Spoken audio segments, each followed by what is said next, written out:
This is what Alex and I were talking about this just before the break. It's a deceptively complicated course because everyone knows what a shareholder agreement is and a unanimous shareholder agreement is and all this. And usually when you set up a corporate structure, you're introducing shareholders or whatever, typically people say, like a good lawyer would say, now we're not lawyers, I pretend to be one. Alex doesn't pretend to be one because he's a good accountant, but I pretend to be a lawyer. They'll always say, get a shareholder agreement, do a shareholder agreement. And what happens is a lot of times a shareholder agreement is done in isolation. And the accountants or tax advisors, right, Alex, don't even see it. So we don't even see it. We don't know what's going on. And they do a shareholder agreement. Then all of a sudden, they just wind up into these weird tax issues, which we're going to kind of talk about. And that's sort of unintended.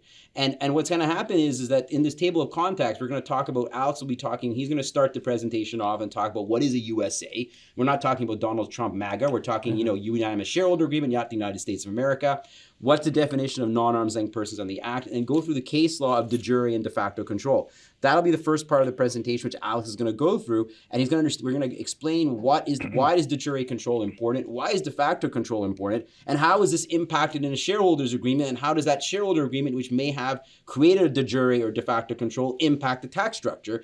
Alex is going to sort of canvass the case law because, right, Alex, this is, even though there's legislation on this under 125.7 for de jure, de jure control, which is in the CCPC definition, and 256.5.1, which is the de facto control, the legislation is surrounded by case law, and that's what he's going to go over at the beginning, which will then set the stage for me, where I'm going to talk about the rights and options under shareholder agreement under 251.5b, 256.1.4, 6.1 tax and exit of a shareholder.